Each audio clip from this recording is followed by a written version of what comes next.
Welcome to Conversations with Barbara. I'm Barbara Kanellopoulos, and with me today is Dr. Robert Reece.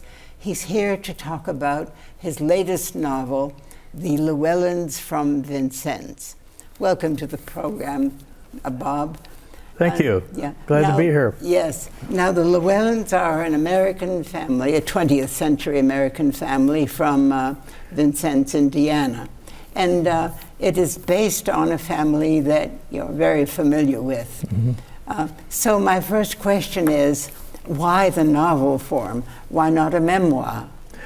Well, I found that a memoir is a much shorter version. A memoir is usually a part of an autobiography, and it really is a sort of a shot in time, rather than this, which is 60 years of discussion about a family, and that's a different kind of writing that you do when you have a book of this length. And there's so many much more things that I can put into the novel than I could in a memoir. So I just didn't feel that a memoir would do it justice. I see. And yes, in your author's note, you do mention the fog of time, mm-hmm. so that you don't want to misrepresent incidents. That seems like a good idea to write it as a novel. Right, and it is fiction, but it's based on nonfiction. It's based on a family of which I was pretty intimately acquainted with, and but there's so much in it that I couldn't write about because I wasn't there for a lot of it, and so I had to make up the dialogue mainly, and some of the scenes in the book are really fiction. But they're probably close to what really happened. Yeah, there is certainly a truth about this family, mm-hmm. that's communicated.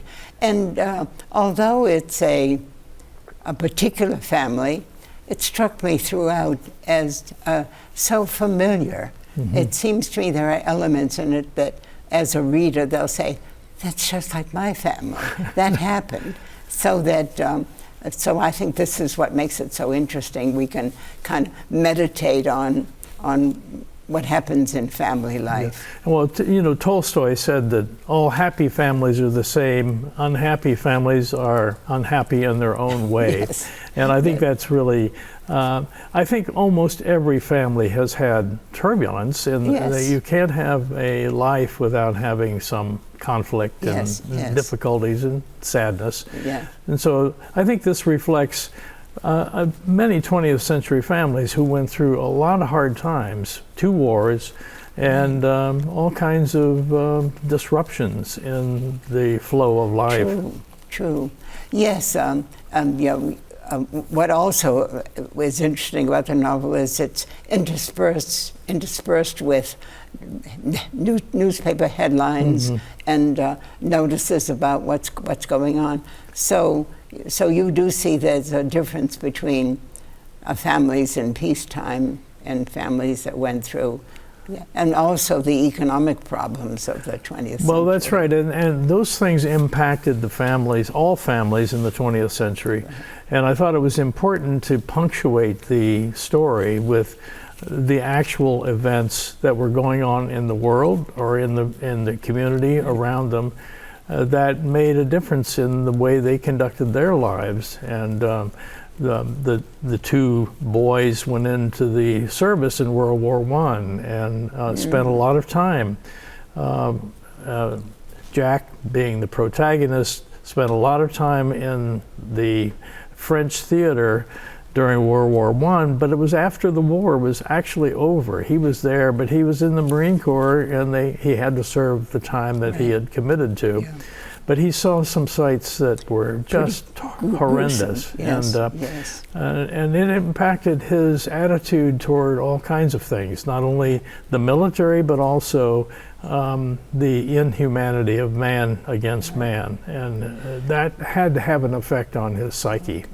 I see. So that both that experience and then his terrible disappointment he had always wanted to be a doctor because his own father, Dr. Lou, was such a beloved individual.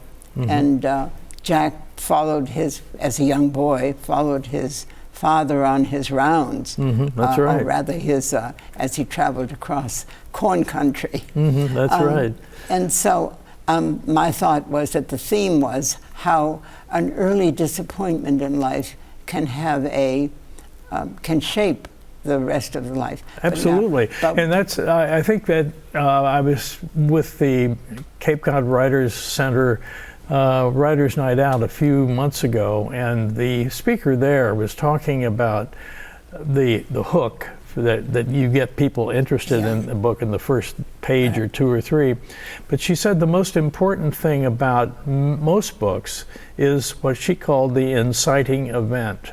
Yes. And the inciting event is what changes the main character forever and leads them on a path that shapes everything that they do and everybody around them. And the inciting event in this, as you know, was a pretty traumatic event for Jack, the 13-year-old boy. Yes, yes.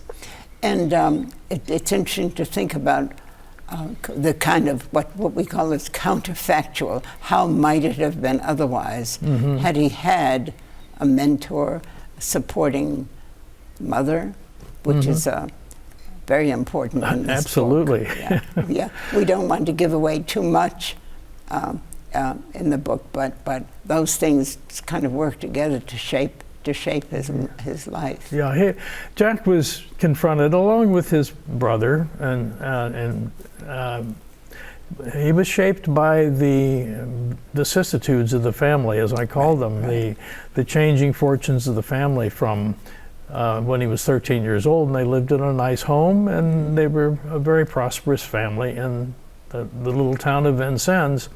And then the inciting event occurred, and it all changed. Yes. And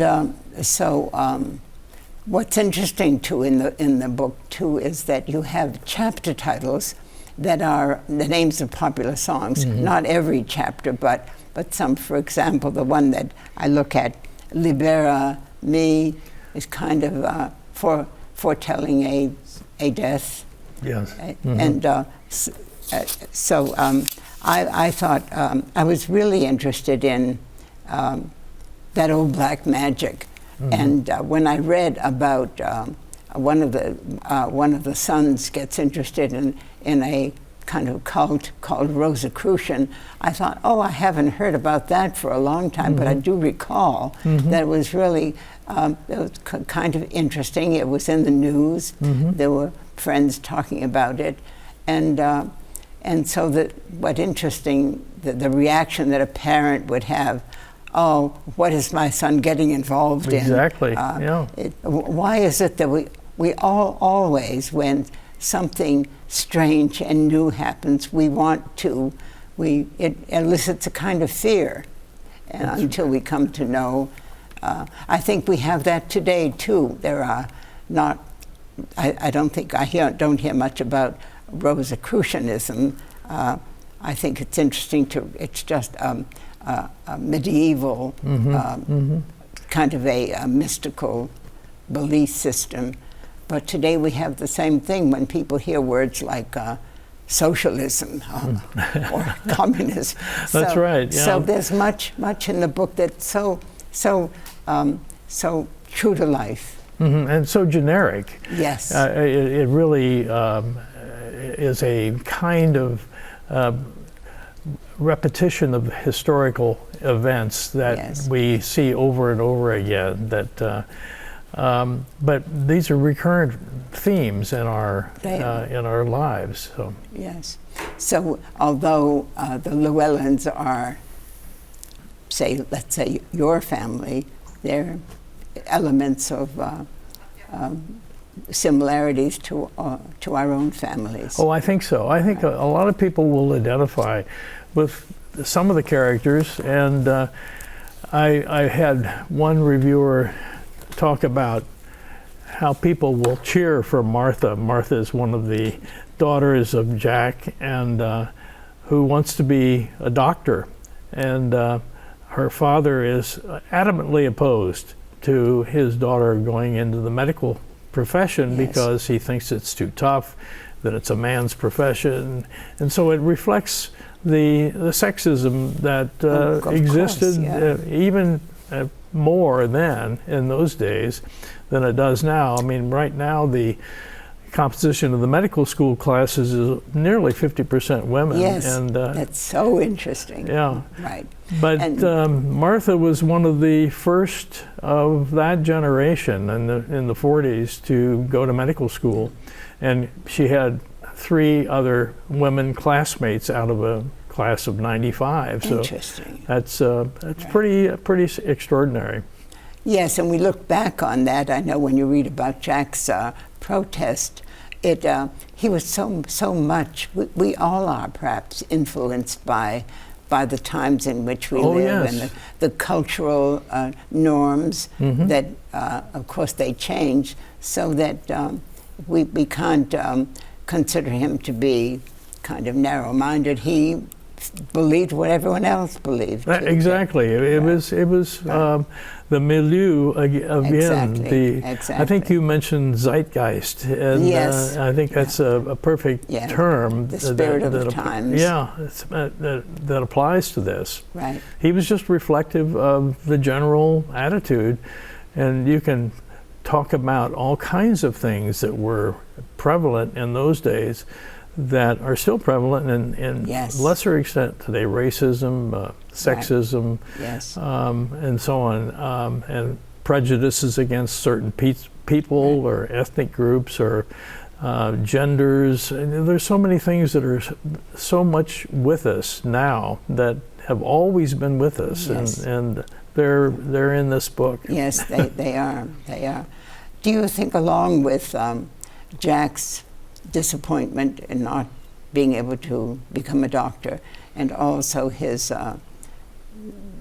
the kind of cynicism that came out of his war experience, there was also the work he fell into as a young man. He fell into sales, and I thought, as I was reading it too, I don't know whether or not that kind of competitive atmosphere may have influenced him too.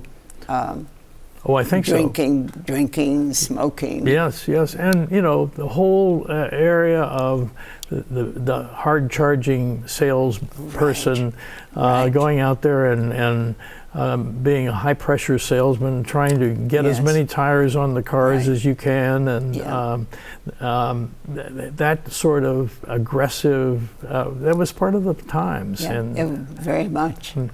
Right. So you're right. But he did what he could do, and that's what a lot of people did, and especially men in those days during those Depression years. They had to do whatever it was that was laid in front of them, and they had to go ahead and do it, whether they wanted to or not. Right. And then they had to swallow all of the propaganda that was being given to them so that they could sell more and make the record for the week. Exactly. But then always looking toward how to nurture the children so that they would have every opportunity to get the education that would prepare them to, so that Martha could. Although I think she had to prove to him that she could swing it. Yes, she did, and she, when his attitude toward her until she got into medical school, and then at the time of her graduation, he was as proud a man as any father would be. So he had a metamorphosis of sorts in all kinds of ways. Yes, and so that is good. It's growth. It's change. Right.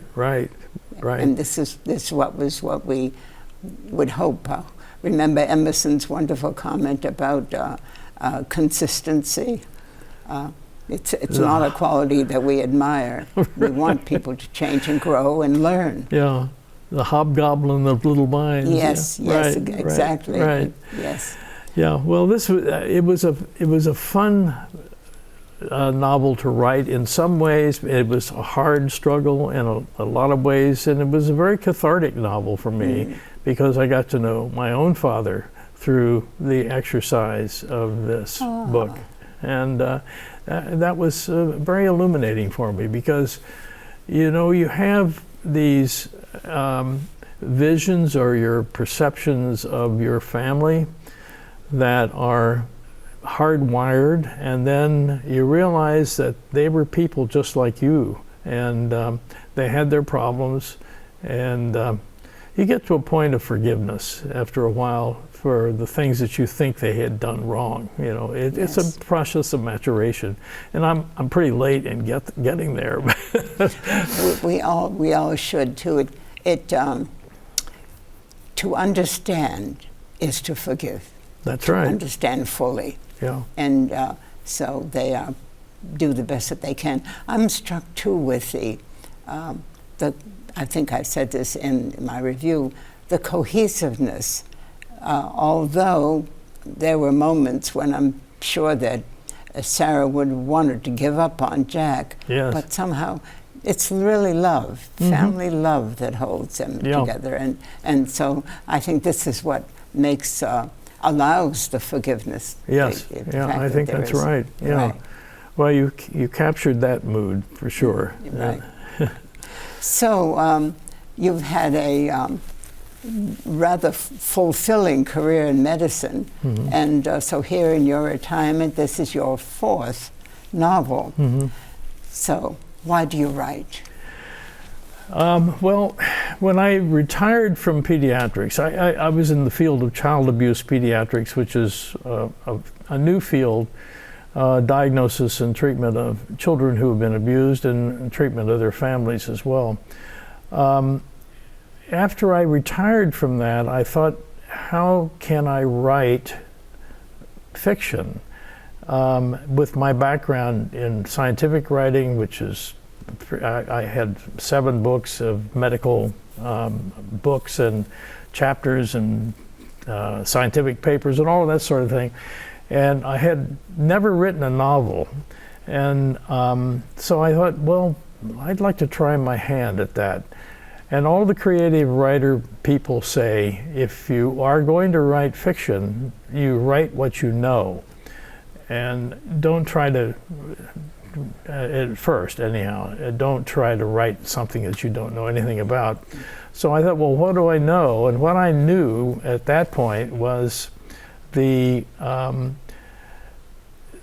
agony and the tragedy of abused children and the resultant trials of the alleged perpetrators of those children, of the abuse against those children. And so I thought, well, I'll take a classic case, which is not a particular case, it's an amalgamation of a bunch of other cases, and write a novel about that and highlight the various characters in it, the defense attorney, the prosecuting attorneys, and the trial of that individual who's accused of doing something like shaking a baby to death, and make that into a novel.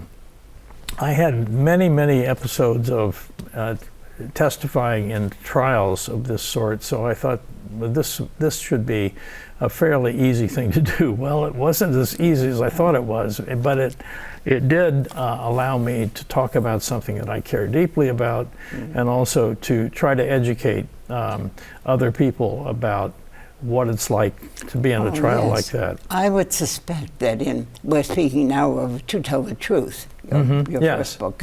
I would suspect that what there must have been driving you was to get this information into the public because it was so critical.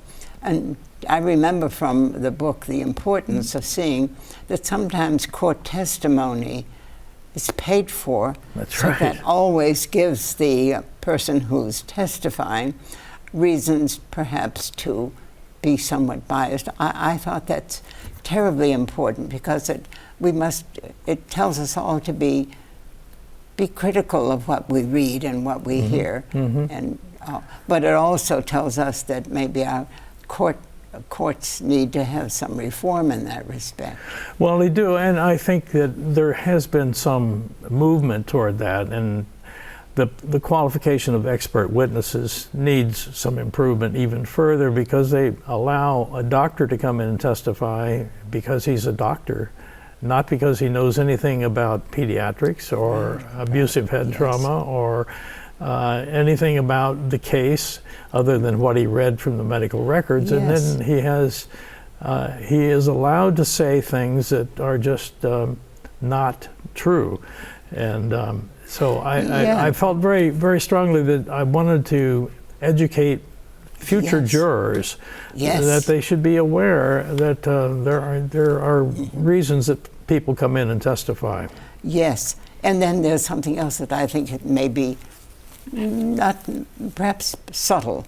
Your protagonist in To Tell the Truth has fallen in love with his own hypothesis, so it makes him unable to see other sides or to pursue the truth. And so that happens quite often, I think, in all kinds of knowledge producing, textbooks, in newspaper articles. If it's so hard for people to move out of their own subjectivity to really present something as accurate. And so I think people need to be aware of that as well. Oh, I think so. And we call it confirmation bias. You read things that support your already preconceived conclusion about something, and you're not going to be an objective observer of the facts as they're written and studied and presented in technical articles. You believe what you believe, and that's that. And I think that the idea of seeking justice is also something that has permeated all of my novels, because that's one of the things that I feel strongly about. In the second novel, the double-blind, double-cross novel, I talked about the pharmaceutical industries and how they were driven, in this particular instance, the pharmaceutical industry was driven by a competitive spirit and the need to make profit. And the outcome of it was that the protagonist, in this case, was actually abducted and beaten up, but he came back to haunt them in the third novel, Strong Medicine, and formed a nonprofit organization to go after the pharmaceutical industry. How prescient that novel was. I remember hearing the announcement some time ago of, in the case of our opiates, that there's been a settlement of that. So once again, we have drugs that are produced for profit, and there's not enough research that goes into what those effects might be. Yeah, and they, all you have to do is read the newspapers on a regular basis, and there's one after another. I mean, the Alzheimer's drug that came out that was heralded as a great breakthrough, and it turns out not to be. And I saw something that even this morning in the paper about the growing annoyance of the general public about the advertising of drugs on television, where you're constantly bombarded by these ridiculous ads for various kinds of medications, and the ads don't add anything to your knowledge about the drug or how it works or whether it's good for you or not. And always says, ask your doctor at the end, and asking your doctor is should it be the first question, not listening to the television to tell you what you should do about your health. So that's what drove me into this change of focus, and that's why I wanted to do something a little different. So those three novels then were for the public interest. This is for you. Yeah, I think that's right. I think that this was my way of coming to terms with my own family. Yes, yes. That's so interesting. So tell us something about, particularly our viewers who are prospective writers, would-be writers, all of us, so many people feel as if they have a story. What is your method? What keeps you going and writing every day? Well, it's first of all, it's something to do. It's something I enjoy doing, and it's also a matter of doing something that I know something about. But I've learned a lot in the past 6-7 years through the Cape Cod Writer Center and attending conferences and so on. Oh, so you have taken lessons then? You believe that writing can be taught? Oh yeah, absolutely. I think you have to find out, and reading. You have to read a lot too, and you have to understand different modes of writing, and so on. Yes, reading does make good writers, and the genres are changing all the time, so that even the old classical novel is with a beginning, a middle, and an end isn't necessarily what people are writing about now. So I just, I'm just so pleased that you came to talk about this book and talk about writing, and well, I thank you. From Vincennes, and so I am looking forward to your next book. Okay. Thank you so much. Well, thank you, Barbara, very much. Appreciate it. Yes. Thank you, viewers, for watching and tuning in, and we're looking forward to seeing you next time on Conversations with Barbara.